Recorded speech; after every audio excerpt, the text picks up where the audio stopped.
Hello everyone. आज है 6 नवंबर और आज इस वीडियो में हम बात करने जा रहे हैं कोल इंडिया लिमिटेड के बारे में। देखिए, कोल इंडिया का शेयर 118 रुपए के आसपास ट्रेड कर रहा है और आज इसमें हल्की सी गिरावट जरूर देखने को मिली है, लेकिन फिर भी अपने बॉटम लेवल से थोड़ा सा ऊपर ये शेयर जरूर पहुंचा है। तो वीडियो में हम बातचीत करेंगे कि क्या कोल इंडिया का बॉटम आउट हो चुका है कि नहीं, क्या यहाँ से एक तेजी की उम्मीद आप कर सकते हैं कि नहीं, क्या यहाँ से खरीदारी का मौका बनता है कि नहीं। तो वीडियो को मैं शुरू करूं उससे पहले अगर आपने अभी तक चैनल को सब्सक्राइब नहीं किया है तो प्लीज अभी इसे सब्सक्राइब कर लीजिए, क्योंकि आगे भी बहुत सारे वीडियोस हैं जो आपको काफी ज्यादा हेल्प करेंगे। तो चलिए शुरू करते हैं। तो कोल इंडिया 118 रुपए के आसपास अभी ट्रेड कर रहा है और आज भी हल्की सी गिरावट है। हालांकि जब शुरुआत हुई थी तब अच्छे प्राइस पर ओपन हुआ था। अब देखिए, 119 रुपए का प्रीवियस क्लोज था, 120 पे खुला और 121 तक का इसने आज का दिन का हाई बना दिया, लेकिन बाद में टूटना शुरू हुआ और देखिए टूटकर अभी 118 रुपए के आसपास ये ट्रेड कर रहा है। पिछले एक महीने की बात करेंगे तो पिछले एक महीने में 1 से 2% का ग्रोथ यहाँ पर देखने को मिला है, लेकिन काफी ज्यादा अप्स एंड डाउन यहाँ पर देखने को मिली है। आप यहाँ पर देखिए 116 रुपए से टूटकर शेयर पहुंचा 110 रुपए पर, फिर दोबारा से तेजी आई और 117 रुपए तक पहुंचा, वापस शार्प फॉल आया 110 पे पहुंचा, वापस अच्छी खासी रैली आई 120 रुपए के आसपास पहुंचा और अब फिर से आज हल्की से गिरावट देखने को जरूर मिली है। पिछले एक साल की बात करेंगे तो पिछले एक साल में कोल इंडिया में 44% की गिरावट है।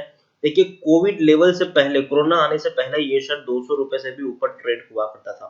जब कोरोना आया तब 210 रुपए तक का इसने लो, हालांकि अभी बनाया, कोरोना आया तब इसने 123 रुपए तक का लो बनाया था।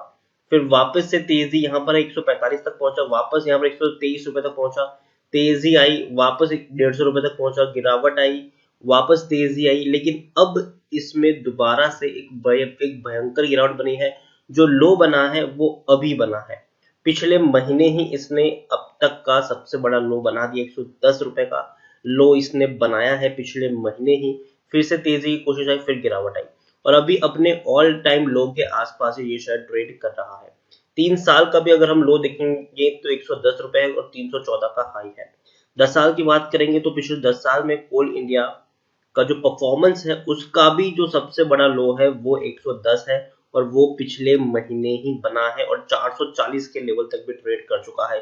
2015 पे इसने ऑल टाइम हाई बनाया था, लेकिन 2015 के बाद कोल इंडिया कंटिन्यूस गिरावट लेकर बैठा है। तेजी अगर आती भी है तो वापस से बड़ी गिरावट हमें देखने को मिल जाती है। तो पहली चीज तो ये कि कोल इंडिया एक ऐसा शेयर बिल्कुल भी नहीं है जिसको आप खरीद के भूल जाए। कोल इंडिया ऐसा शेयर बिल्कुल भी नहीं है जिस पर आप 5 या 10 साल का गेम खेल सके। ये वो शेयर है जिसमें गिरावट आने पर तो आप पोजीशन लेते हैं और प्रॉफिट होने पर आप यहाँ से एग्जिट भी कर जाते हैं। यहाँ पर बात करेंगे तो लार्ज कैप शेयर है ये, 73,500 करोड़ के आसपास का इसका मार्केट कैप है। एनएससी में देखेंगे तो 63 लाख के आसपास का वॉल्यूम ट्रेड है और अभी वक्त हुआ है 11:55 है। तो डेफिनेटली इसका जो वॉल्यूम ट्रेड है वो आज पूरा दिन खत्म होते होते 1.5 करोड़ से भी ऊपर पहुंच जाएगा, इसमें कोई शक नहीं। मतलब काफी बड़ी क्वांटिटीज में लोग अभी भी यहाँ पर खरीदारी और बिकवाली कर रहे हैं। अगर हम यहाँ पर एक और चीज देखें, शेयर होल्डिंग पैटर्न जो आ चुका है सितंबर का, उसके अकॉर्डिंग प्रमोटर के पास 66.13% की होल्डिंग है, एफआईएस के पास 7.19% की होल्डिंग है, म्यूचुअल फंड के पास 9.36% की होल्डिंग है, इंश्योरेंस कंपनी के पास 11.99% की होल्डिंग देखने को मिल रही है। एफआईएस और म्यूचुअल फंड ने अपनी होल्डिंग को कट डाउन किया है और इंश्योरेंस कंपनी ने थोड़ी सी अपनी होल्डिंग यहाँ पर इंक्रीज की है। यहाँ पर देखिए सबसे बड़ी बात यहाँ पर है कि सरकारी कंपनी है। कोल इंडिया सबसे बड़ी सरकारी कंपनी है, सबसे बड़ी सरकारी कंपनी में से एक सरकारी कंपनी है ये। President of India acting through coal ministry of coal, ये इनके सबसे बड़े प्रमोटर है। 66.13% की होल्डिंग है और एक भी शेयर गिरवी नहीं है। 31 म्यूचुअल फंड स्कीम्स का पैसा लगा है और 475 जितने एफआईज का पैसा यहाँ पर लगा है। और हाईएस्ट पब्लिक शेयर होल्डर में आपको एलआईसी देखने को मिल रहा है 11.10% की होल्डिंग के साथ। मतलब एलआईसी का भी एक बहुत बड़ा पैसा यहाँ पर लगा हुआ है।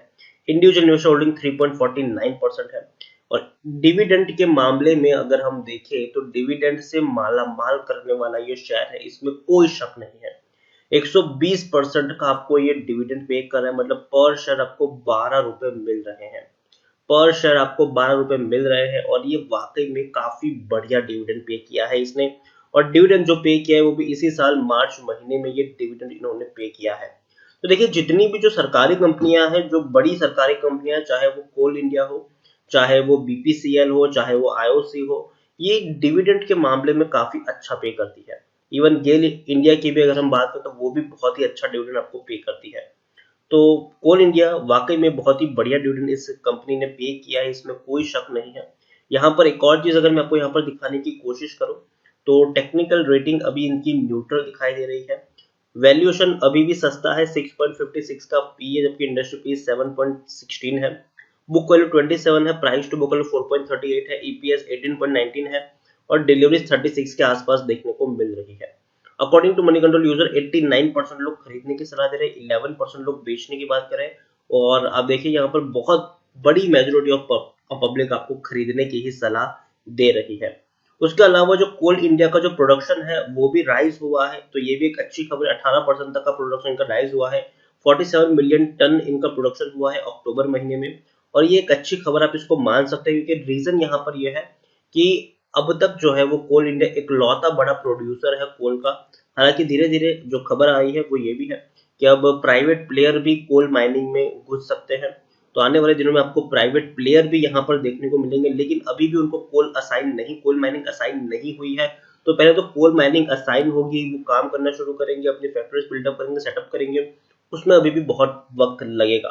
तब तक तो कोल इंडिया अभी भी अगर हम कह सकते हैं कि एक लौता प्लेयर है इस सेक्टर का, जब तक बाकी कंपनियों को कोल माइनिंग असाइन नहीं हो जाती तब तक, और जब तक उनका प्रोडक्शन स्टार्ट नहीं हो जाता तब तक। यहाँ पर एक और चीज आप देखेंगे कि हर क्वार्टर में एक बड़ा प्रॉफिट इस कंपनी ने कमाया है। इवन लॉकडाउन के दौरान भी 2075 करोड़ का मुनाफा इस कंपनी को हुआ है, तो ये बहुत अच्छी बात है। इससे पहले भी 4000 करोड़ तक के बड़े प्रॉफिट्स कंपनी हर क्वार्टर में रिकॉर्ड करती है और सितंबर के इनके नतीजे अभी भी आए नहीं है, लेकिन उम्मीद की जा रही है कि जो नतीजे होंगे वो बहुत ही शानदार होंगे। क्योंकि देखिए जून का जो क्वार्टर था वो लॉकडाउन का पीरियड था, लेकिन सितंबर का जो क्वार्टर है वो अनलॉक का फेज था। तो वहां पे प्रोडक्शन भी इंक्रीज होगा और बिक्री भी अच्छी खासी इंक्रीज होगी और 5 दिन बाद इनके नतीजे भी आने वाले हैं।